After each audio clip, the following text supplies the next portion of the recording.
ना जानवर से मरूं, ना अंदर मरूं, ना बाहर मरूं, आदि आदि उसने बहुत सारे वरदान मांगे और ब्रह्मा जी ने कह दिया तथास्तु।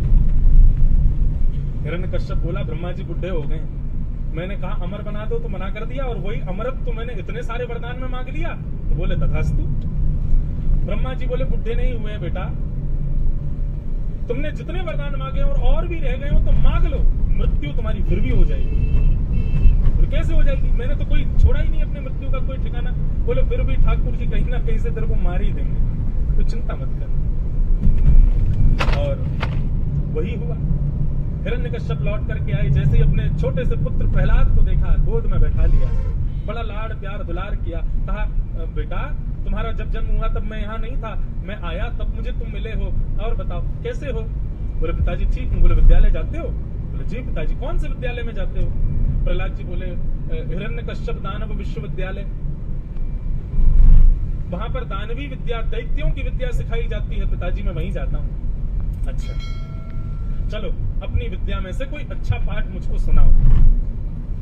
अब प्रहलाद जी महाराज भले ही जाते थे दानवों के विद्यालय में, लेकिन सैनिकों ने अथक प्रयास किए, लेकिन प्रहलाद जी की मृत्यु नहीं हुई। विषैले सर्पों के बीच में छोड़ दिया, सर्प डसते हैं लेकिन प्रहलाद जी को विष नहीं चढ़ता। बोले प्रहलाद जी महाराज जब कीर्तन कर रहे थे तो उस कीर्तन में दैत्यों के बालकों ने जब वो कीर्तन सुना तो वो भी कीर्तन करने लगे। नगर के लोगों ने जब कीर्तन सुना तो वे भी कीर्तन करने लग गए। हिरण्यकश्यप ने कीर्तन की ध्वनि सुनी, अपने समस्त राक्षस दैत्यों को भेजा, जाओ जाकर के मार दो इसको।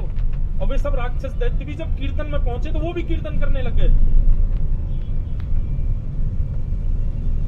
लेकिन जैसे ही हिरण्यकश्यप आया, वहां पर आने वाले दैत्य दानव भी कीर्तन कर रहे थे, लेकिन हिरण्यकश्यप सबको इतर बितर करता हुआ प्रहलाद जी के पास में आया। प्रहलाद जी को आकर के जोर का धक्का दिया और कहा कहां है तेरा भगवान, बता। तो हमारे नाना जी कहते हैं कि भाई प्रहलाद जी जब कीर्तन कर रहे थे तो उनके कीर्तन को सुनकर के ऐसा करंट लग रहा था कि सब कीर्तन कर रहे थे, ना चाहने वाले भी कीर्तन कर रहे थे। लेकिन उस कीर्तन में ये समझो कि तुम्हारा बल्ब फ्यूज नहीं है, लेकिन कथा में आने के बाद भी कभी यूं बैठ रहे हो, कभी ऐसे बैठ रहे हो, कभी पानी पी रहे हो, कभी उठ के जा रहे हो, कभी कुछ खा रहे हो, कभी तो समझना कहीं हम हिरण्यकश्यप तो नहीं है, हमारा बल्ब कहीं फ्यूज तो नहीं हो गया। क्योंकि भैया ये व्यासपीठ से करंट तो फैला हुआ है पूरे पंडाल में, जिसको लग जाए समझ जाना कि उसका बल्ब ठीक है, जिसको नहीं लग रहा तो समझो मैकेनिक की जरूरत है। गंगा वंगा जाओ, तीर्थ यात्रा करके आओ, अपने बल्ब को ठीक करके आओ। क्या भगवान नर रूप में हिरण्यकश्यप को नहीं मार सकते थे? मार सकते थे। जब वो राम बन के रावण को मार सकते हैं, कृष्ण बन के कंस को मार सकते हैं, तो नर बन के हरि बन करके आ जाते, हिरण्यकश्यप को मार देते। भगवान सिंह बन के क्यों आए? कहने लगे, बोले ये दिन कितना पवित्र है कि आज आप मेरे सामने खड़े हो नाथ, परंतु लोग इस दिन को शोक के रूप में मनाया करेंगे क्योंकि हिरण्यकश्यप जैसा दानव मारा गया था। ठाकुर जी बोले तुम चिंता क्यों करते हो, ये मलमास भले ही मैंने तुम्हारे पिता को मारने के लिए बनाया, ये बात लोग जानेंगे, लेकिन वास्तविकता ये है ये महीना मैंने अपने भक्त प्रहलाद से मिलने के लिए बनाया। हिरण्यकश्यप को बहाना है, मिलना तो मुझे तुमसे था, इसलिए मैं वरदान देता हूं कि बाकी के महीने तो महीने होंगे, लेकिन ये पुरुषोत्तम मास तो मेरा ही रूप होगा। इस पुरुषोत्तम मास में एक तुलसी भी यदि कोई चढ़ाएगा तो जीवन पर्यंत तुलसी चढ़ाने का फल उसको एक तुलसी चढ़ाने मात्र से मिल जाएगा। ये जीवित भी हैं क्योंकि बढ़ते रहते हैं, और निर्जीव भी हैं क्योंकि इनको काटने पर रक्त नहीं निकलता। इसलिए हिरण्यकश्यप तेरी मृत्यु किसी अस्त्र शस्त्र निर्जीव शस्त्र से नहीं होगी या फिर सजीव मानव से नहीं होगी, तेरी मृत्यु निर्जीव और सजीव इन नखों से होगी। और तुरंत भगवान नृसिंह के विशाल नख प्रकट हो गए, हिरण्यकश्यप के पेट को विदीर्ण करते हुए उसका राम नाम सत्य कर दिया। बोलो भक्त भगवान की, नृसिंह भगवान की जय। हिरण्यकश्यप का वध किया, भगवान को क्रोध आने लगा। मरे हुए हिरण्यकश्यप को देख करके ठाकुर जी का ताम्र वर्ण हो गया। भगवान को क्रोध आया तो पृथ्वी पर हल्का हल्का भूकंप जैसा आने लगा, पृथ्वी हिलने लगी, समुद्र में ज्वार भाटे आने लगे, आकाश में बादल गरजने लगे। 33 करोड़ देवता त्राहिमाम करके दौड़ने लगे, बोले भगवान को शांत करो, कोई शंकर जी बोले मैं जाता हूँ। जैसे शंकर जी गए तब खूब स्तुति गाई, लेकिन भगवान का क्रोध शांत नहीं हुआ। ब्रह्मा जी गए, मैं स्तुति गाता हूँ। ब्रह्मा जी ने स्तुति गाई, भगवान का क्रोध शांत नहीं हुआ। लक्ष्मी जी बोली मैं मनाती हूँ। लक्ष्मी जी ने स्तुति गाई, भगवान का क्रोध शांत नहीं हुआ। लेकिन तभी ब्रह्मा जी ने प्रहलाद से कहा तुम्हारे लिए आए हैं, तुम गा के देखो। तभी नन्हे से प्रहलाद जी, संस्कृत वाणी भी नहीं है मेरे पास में, बड़े बड़े देवताओं की तरह मैं आपकी लज्जेदार वाणी में स्तुति भी नहीं गा सकता, और कहां तक कहूं, मैं तो आपके छूने योग्य भी नहीं होना।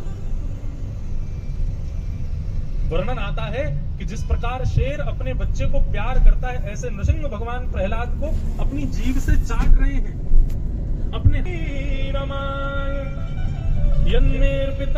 शिरसि पद्म कर प्रसाद, हे नाथ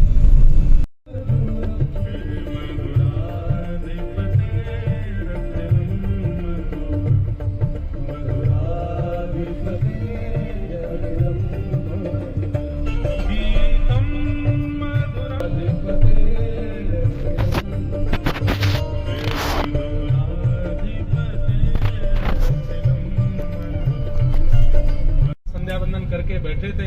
द्रौपदी ने आती जैसी प्रणाम किया, भीष्म पितामह ने माला नेत्रों से लगाई, दोनों भुजा से आशीर्वाद धरते हुए और सिर पर हाथ रख के बोले अखंड सौभाग्यवती भव, तुम्हारा पति अजर अमर हो जाए, तुम्हारा सौभाग्य अखंड हो जाए। अब द्रौपदी को ये थोड़ी पता था कि ये ऐसा आशीर्वाद देंगे। उसको लगा भगवान भेज रहे हैं, हाथ धर देंगे, कुछ कहें नहीं कहें उससे हमको क्या मतलब। अखंड सौभाग्यवती भव, वो भी द्रौपदी, मतलब एक नहीं 5 पति अखंड हो जाए तुम्हारे। द्रौपदी के तो 5 पति। द्रौपदी बोली यही कह रहे हैं अखंड सौभाग्यवती भव, और यही दूसरे दिन युद्ध में मेरे पतियों के पीछे ही बाण लेके घूमते हैं। चलो अच्छा है, इन्होंने आशीर्वाद दिया है, जिम्मेवारी इन्हीं की है कि मेरे 500 पति की रक्षा ये करें, इसलिए थोड़ा इनको बता तो दूं कि भाई कल से ध्यान रखना 500 का। और तुरंत द्रौपदी ने अपना घूंघट उठा लिया, बोले पितामह याद रखिएगा अपने आशीर्वाद को, एक नहीं 500 की जिम्मेवारी अब आपकी है, एक का भी बाल बांका नहीं होना चाहिए। द्रौपदी को देख करके भीष्म पितामह बोले द्रौपदी तू कहां से आ गई? मैंने तो भानुमति को बुलाया था, मैंने तो दुर्योधन की पत्नी को बुलाया था, उसको आशीर्वाद देना था, तू कहां से आ गई?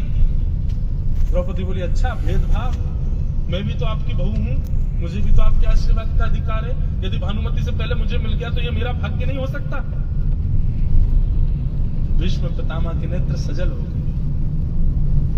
कोई बात नहीं बेटा, अखंड सो, अब तो विधाता भी नहीं रोक सकता इस महाभारत। बताओ मुझे, शेर की तरह गर्जना करके बोले तो महाराज द्रौपदी तो घबरा गई। बोले नहीं अकेली आई हूँ, वैसे अकेली भी नहीं हूँ, वैसे अकेली, लेकिन अकेली भी नहीं हूँ। बोले क्या कह रही हो, अकेली हूँ अकेली नहीं हूँ, कौन आया साथ? बोले एक तो ये पटक लगी ठाकुर जी को, बोले कि अब फंस गए। खूब पढ़ा लिखा करके भेजा था, द्रौपदी को मानी नहीं, सब जाके खोला ही भीतर। भगवान धीमी गति से गए, भानुमति को आशीर्वाद देने वाला हूँ। भगवान बोले हम जय जय हैं, हमको सब पता है, हम भगवान हैं। लोग बात करते हैं तो कहते हैं धीरे बोलो, दीवारों के कान। वो दीवारों के कान नहीं, वो मेरे ही कान होते हैं, मुझे इसमें नहीं देता है सब जगह। क्या करें पितामह भीष्म, अब आप गौरव जीत नहीं पाओगे। देखो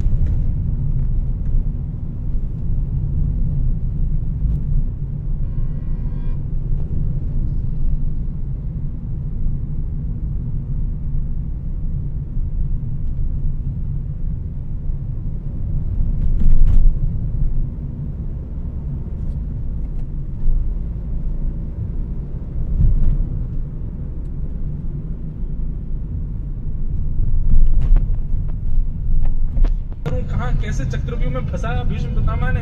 पितामह को रोकना पड़ेगा, पितामह के बाण को रोकने की सामर्थ्य केवल नारायण में है और किसी में नहीं है। भगवान बोले क्या करें, अर्जुन है मेरो प्राण, मैं हूं अर्जुन को प्राण, अर्जुन को जीवन तो जीवन हमारो है। तुरंत ठाकुर जी देख तो रहे भीष्म पितामह की ओर, दौड़े रथ से और जाकर के टूटा हुआ चक्का पड़ा था उसको उठाने लगे। 2 बार तो हाथ में धूल आई, तीसरे प्रयास में चक्का उठा लिया और लेकर के महाराज जैसे ही दौड़े हैं भीष्म पितामह की ओर, रखा हुआ उत्तरीय वस्त्र नीचे गिर गया, पृथ्वी डामाडोल होने लगी, भूकंप आने लगा। भगवान क्रोध कर रहे हैं। जैसे ही रथ का चक्का लेकर के ठाकुर जी दौड़े भीष्म पितामह की ओर। भीष्म पितामह जो अर्जुन को केंद्र में लेकर के बाण छोड़ने वाले थे, तुरंत उन्होंने अपना बाण और धनुष नीचे रख लिया और सब कौरव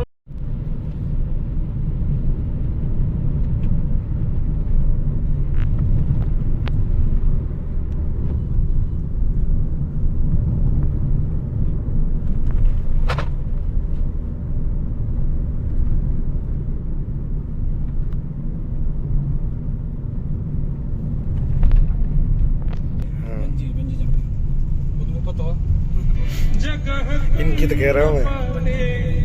तो किस दिल में होती शिवपुरी कृपा की करने दो जो फट जावा तो सुनी गौरवन कूदा के ऊपर से बोलो भक्त वत्सल भगवान। अभी तो नया आऊंगा, अभी तुम शहीद करवा दो। भीष्म पितामह की भक्ति पर रीझ गए ठाकुर जी और भीष्म पितामह ने स्तुति गाते गाते गाते भगवत दर्शन करते करते अपने प्राणों का परित्याग कर दिया। एक दिव्य ज्योति भीष्म पितामह